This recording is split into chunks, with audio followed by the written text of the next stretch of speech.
Good afternoon. This is a special coverage of the coronavirus crisis using the combined forces of News 5 and Signal TV's 1 News, Radio 5 and 1PH.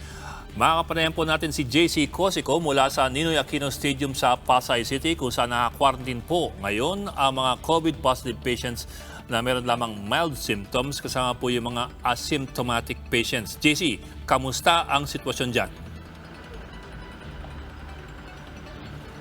Clarify ko lamang handa nang tumanggap ng mga COVID patients, ng mga mild at asymptomatic patients nga itong Ninoy Aquino Stadium sa Maynila at kanilang inaasahan yung first 3 na patients nga ngayong araw. Nasa 112 na patients yung kaya accommodate na facility.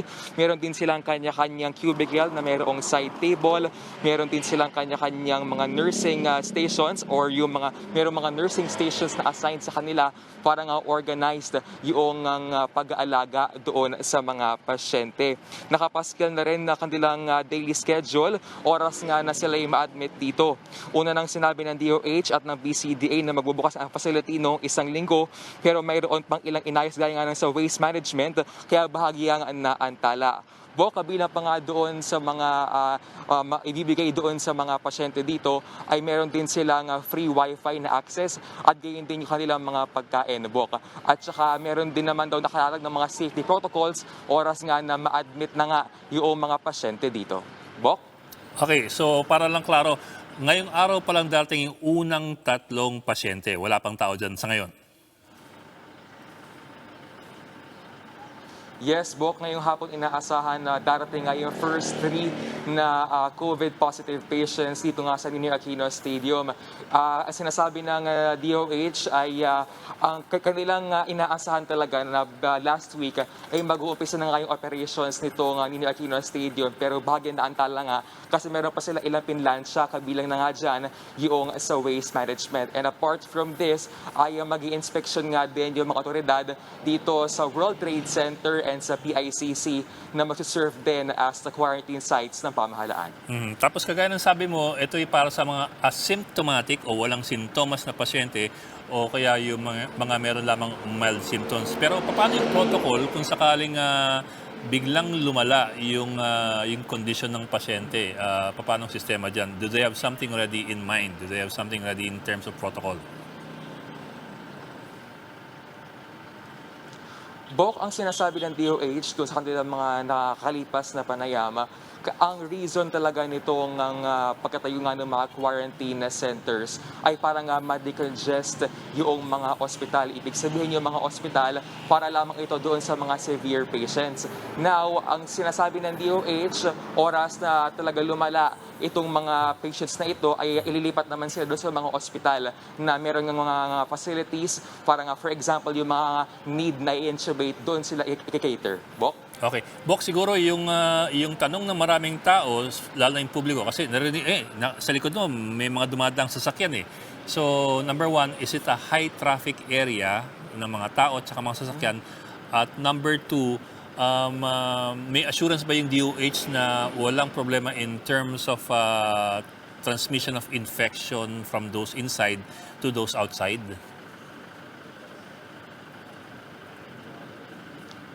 Ang sinasabi naman ng DOH doon sa kanilang mga quarantine centers, they are assuring us na alinsunod ito sa mga WHO protocols para nga maiwasan yung pagkalat pa ng virus. And dito naman, sa paligid naman dito sa Rizal Memorial Stadium, ay marisado naman siya ng mga pulis dahil nga may restricted access oras nga na ma-admit na nga yung mga pasyente dito. So yung mga tao sa paligid, huwag po kayo mag-alala dahil contained po yung lugar na yan at walang basa-basa makakalabas-masok dyan sa stadium, tama? Yes, ganun na nga yung sinasabi ng DOH, talagang para maiwasan yung pagkalat ng virus. Okay, sapat ba yung bilang ng mga health workers na mag-aasikaso sa mga pasyente at kompleto ba sila sa gamit? For example, yung mga PPEs? Bok, we have yet to ask the DOH on this, pero ang sinasabi nila nung una, ang mga magmamando nga dito sa Rizal Stadium ay yung mga medical staff mula sa AFP. Oras naman daw na mangailangan pa ng mga additional na medical staff, yun naman daw ay DOH ay handang mag-augment na kanilang pwersa. Bok? Okay, maraming salamat. JC Cosico, live mula sa Ninoy Aquino Stadium sa Pasay City. Pinagmamalaki ng gobyerno na umiiral na enhanced community quarantine para pigilan ng paglobo ng mga kaso ng COVID-19 sa bansa. Kung hindi daw dahil dito, aabot sa kalahating milyong Pilipino ang tatamaan ng coronavirus. Na ito po ang ulat ni Patricia Mangune. The government's chief implementer of the action plan against COVID-19, Carlito Galvez Jr., has nothing but praises for the enhanced community quarantine. Galvez says the ECQ, which has been extended until the end of the month, shows promising results. Kung hindi natin na isagawa ang ECQ, maaaring umabot tayo na higit na 140,000 to 550,000 cases mula Abril hanggang Hunyo ayon sa pag-aaral ng mga expert natin sa UP at sa international community. Galvez made this statement on Easter Sunday, just as the health department tallied the highest number of deaths in a single day. The 50 reported fatalities raised the death count to 297. At least 40 patients recovered from the disease on Sunday, bringing the total to 197. 220 more people fell ill on Sunday. The country now has a total of 4,648 coronavirus infections. The government is racing to open quarantine facilities after the surge in cases overwhelmed hospitals across the country. Mayroon na tayong 2,673 quarantine facilities sa buong bansa para sa mga suspected at probable COVID-19 cases. Ang mga ito ay may total bed capacity na humigit kumulang na 165,756. Sa kasalukuyan ay mayroon tayong 645 probable COVID-19 cases at 900 suspected cases na ginagamot sa mga pasilidad na ito. Galvez says all stakeholders, including the public, must work to prevent what he describes as a second wave or surge in COVID cases. He adds that a so-called selective quarantine may be implemented if certain thresholds are met. That includes increased recovery rate, lower fatality rate, increased capacity of local health units, and mass testing. Yung datos at threshold na po ay magiging basihan upang maiwasan natin malaganap ang tinatawag nating second wave or pagtaas na naman ng new cases at saka cases ng death.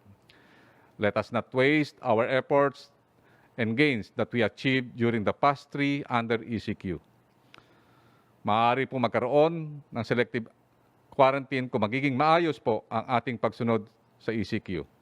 The WHO chief also warned that a resurgence of cases is likely if lockdowns are prematurely lifted. I know that some countries are already planning the transition out of stay-at-home restrictions. WHO wants to see restrictions lifted as much as anyone. At the same time, lifting restrictions too quickly could lead to a deadly resurgence. The way down can be as dangerous as the way up if not managed properly. The DOH targets to start mass testing for suspects and probable cases on Tuesday, April 14. Galvez says the priorities are NCR, Central Luzon, and Southern Luzon. So far, there are now 15 accredited COVID testing facilities in the country. For News 5, Patricia Mangune, we are One News.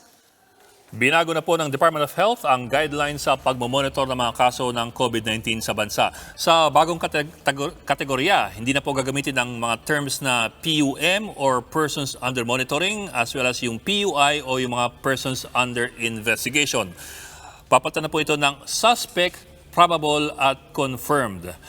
Kailan mo ngayon masasabing suspected case ka? Meron po tayong 3 senaryo na ibinigay ng DOH. Una, bigla ka nagkasakit ng malubha sa baga na hindi matukoy ang dahilan. Pangalawang senaryo po, ikaw ay may lagnat at ubong may kasamang pananakit ng lalamunan. Tapos ikaw ay nanggaling sa lugar kung saan merong local transmission ng COVID-19 o hindi naman kaya nagkaroon ka ng close contact sa isang konfirmado o probable cause or case na 14 days bago ka nagkasakit. Suspected case din yung mga taong nilalagnat, inuubo at nahihirapang huminga tapos sila ay 60 years old or mas matanda pa o di kay merong iba pang sakit o karamdaman o may maselang pagbubuntis o kaya ay isang health worker. Magiging probable case ka naman kung ikaw ay suspect patient na nagpa-test na pero hindi pa tsak ang resulta o nagpa-test ka sa laboratoryong hindi accredited na COVID-19 facility. At yung huli po, magiging confirmed case ka lamang pag may sintomas man o wala kung siya ay nagpositibo sa coronavirus base po sa pagsusuri ng isang opisyal na COVID testing center. PV drivers are flocking to branches of Land Bank to receive the government's financial aid. Gerard de la Peña is on the ground along the elliptical road in Quezon City for more details. Gerard, kamusta ang sitwasyon dyan?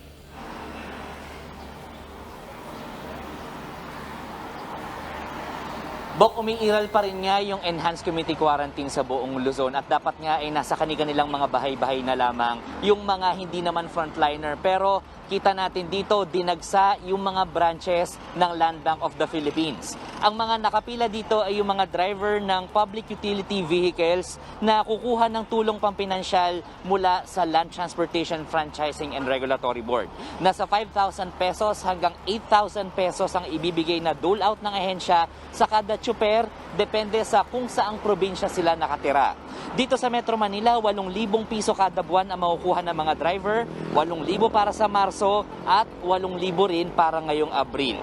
Ayon sa LTFRB, may higit 4,000 drivers na ang nabigyan ng tulong. Target ito makapagbigay ng ayuda sa mahigit 200,000 driver sa buong bansa. Mag-iisang buwan ng suspendidong operasyon ng mga pampublikong sasakyan dahil nga sa Luzon-wide ECQ. Ayon sa ilang nakausap natin dito sa Quezon City, alas 5 pa lang ng umaga ay nakapila na sila dito. Dito sa branch ng Land Bank sa Elliptical Road sa tabi ng Department of Agriculture, umabot na ang pila sa may opisina ng DENR sa Visayas Avenue. Aabot lamang sa 10 ang pinapapasok sa loob ng branch na inaasikaso ng 2 teller. Kaya napakabagal ng usad ng pila. Tinitiis na lang nila ang init dahil hirap na raw silang pagkasyahin ang relief goods na ibinibigay ng mga LGU. Mga operator nag-aayos at nagsusumite ng mga pangalan ng mga driver na benepisyaryo. Nalalaman lang nila sa Facebook page ng LTFRB kung kasama na sila sa listahan at maaari na mag-claim sa kahit saang branches ng Land Bank. Bok, dahil nga sa init ay parang nakakalimutan na rin dito yung social distancing. Yung ibang mga nakapila dito ay sumisilong na lamang sa mga puno at sa mga poste. Meron namang mga pulis na nananaway dito, pero kung sa obserbasyon natin ay halos dikit-dikit pa rin yung mga nakapila dito sa Land Bank. Bok. Okay, Bok, para lang klaro, no? Lahat ng Land Bank branches ito, hindi lamang yung nasa elliptical, para hindi sila nagkukumpulan dyan.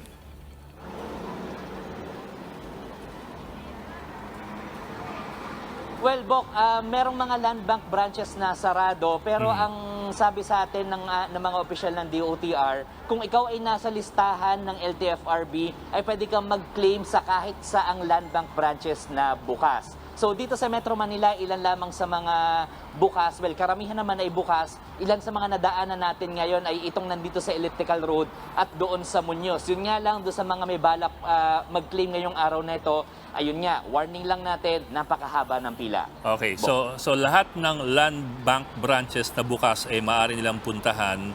At pangalawa, ngayong araw lang ba yan o pwede rin bukas o kamakalawa?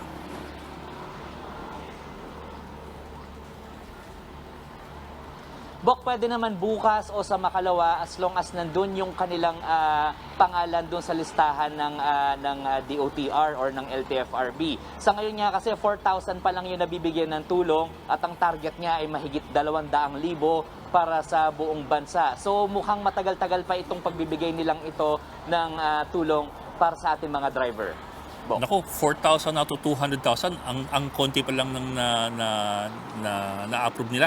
Bok, para sa kaalaman ng mga driver, saan nila ma-check yung kanilang pangalan? Doon lang ba sa LTFRB Facebook page?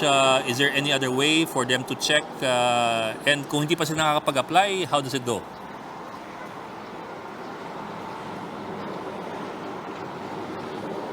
Ang application nito, Bok, sagutin ko muna yung tanong tungkol doon sa application. Ang nag-a-apply para sa mga drivers ay yung operator. At pangalawa naman, para malaman nila kung saan sila, kung saan nila makikita na nandun na sila sa listahan, ay doon nga lamang sa Facebook page ng LTFRB. Para sigurado, pwede rin nilang tanungin doon sa kanilang mga operator kung nakapagsumite na nga ba itong mga ito ng pangalan sa LTFRB. Okay, Bok. that's good to know. Bok, huling tanong. What do they need to bring pag pumila sila sa land bank? Would we know kung ano yung kailangan ng dokumento? Kasi baka mamaya pabalik-balik yung mga yan eh.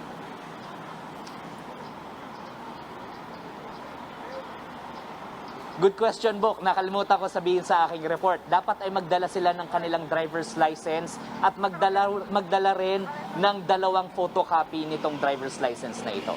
Bok. Ayun, okay. That's good for them to know. Okay, 2 photocopies ng iyong lisensya at yung original na lisensya para wala kayong hassle sa pagpila at pababalikin lang kayo. Maraming salamat, Jared de la Peña.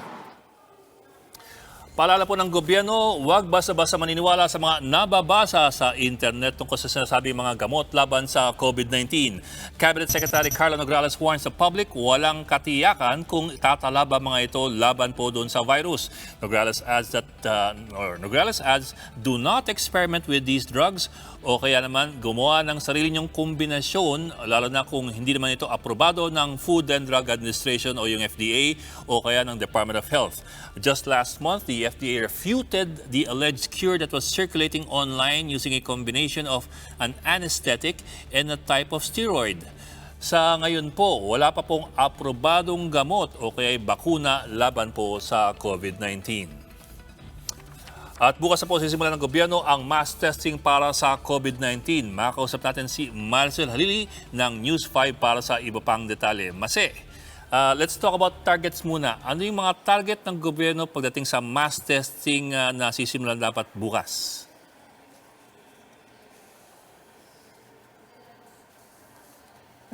Bok, yan yung nilinaw ni Cabinet Secretary Carlo Nograles kanina na hindi porke sinabi na mass testing, ibig sabihin kahit sino nang gustong magpa-test, welcome na. Meron pa rin daw talaga silang category na sinusunod or criteria na sinusunod bago ka makakuha ng test whether you're positive or negative sa COVID-19. Nandyan pa rin talaga yung mga merong severe symptoms, yung may mga karamdaman na existing, yung mga pregnant women, yung mga senior citizen. So ito pa rin yung kanilang priority. Hindi naman din talaga nababago yan. Ang sinasabi lang nila na mass testing dahil mas lalawak na yung kapasidad ng gobyerno pagkuha ng test whether positive or negative yung isang tao sa COVID-19. Dahil ang sinasabi nga ng Secretary Nograles kanina, sa ngayon nasa 15 na yung ating test lab na pwedeng magamit. And aside from that, meron pa raw tayong 28 institutions na ongoing yung pag-process sa Department of Health para makakuha na rin ng certificate na pwede na silang kumuha ng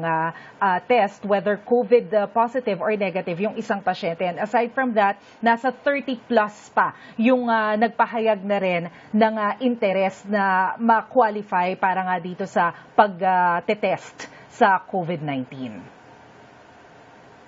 Testing, limited testing pa lang to doon sa mga dating PUI at PUM.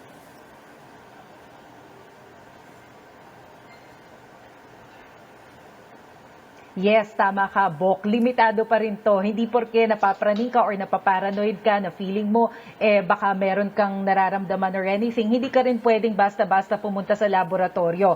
Kasi kahit nasabihin natin na mas dumami o mas lumawak yung ating kapasidad para nga dito sa testing, hindi pa rin to sapat para i-accommodate lahat ng tao na interesadong magpa-exam.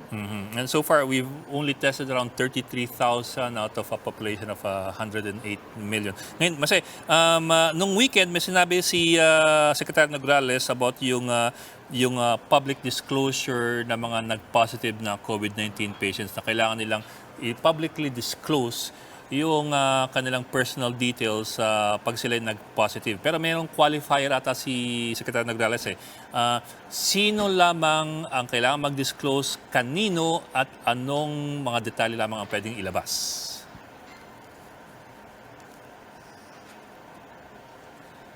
Yes, Bok. Ang sinasabi ni Secretary Nograles kanina, hindi naman porke sinabi nila na i-disclose yung identity ng isang COVID-positive patient o yung mga PUI o PUM, ibig sabihin na ipapangalandakan na nila ito sa publiko. Hindi naman daw gano'n ang ibig nilang sabihin. Ang ipinupunto lang daw nila, kailangan sabihin ng isang PUI, PUM or ng COVID-positive patient sa DOH yung kanilang mga detalye para mas maging mabilis at effective yung contact tracing nila. And at the same time, syempre, kapag ibinigay nila yung detalye sa DOH, hindi rin nila inaalis talaga na ipapaalam ng DOH doon sa LGU yung mga detalye na ibinigay ng isang individual because this is very important para nga doon sa contact tracing. Pero ang ginagawa raw nila ngayon, syempre, may mga worry kasi na baka mamaya magkaroon ng discrimination.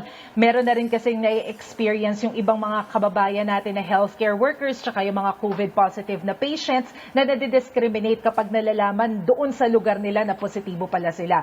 So ang sinasabi ni Secretary Nograles, sa ngayon, naglalatag ang Department of Health ng panuntunan kung paano mababalanse yung data privacy law at saka yung probisyon na nakasaad doon sa Republic Act 1133-2 na kailangang ipaalam sa publiko kapag meron kang mga nakakahawang sakit because national interest ito So considered ito as national interest itong kaso ng COVID-19. So ang gagawin daw ngayon, maglalatag sila ng patakaran, Department of Health ang mangunguna para maging malinaw yung panuntunan sa pagbalanse ng data privacy at saka nitong Republic Act na ito nang sa gayon yung hindi naman kailangang i-reveal na information hindi na kailangang isa publiko. So it's not really public disclosure, it's really disclosure to public officials.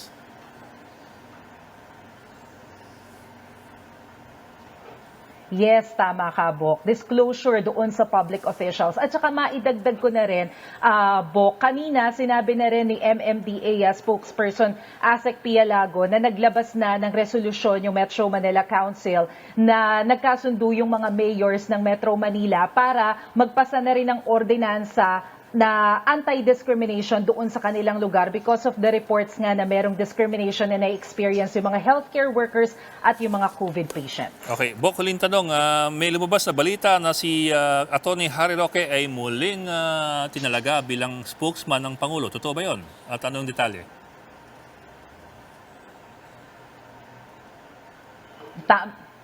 Tama ka, Bok.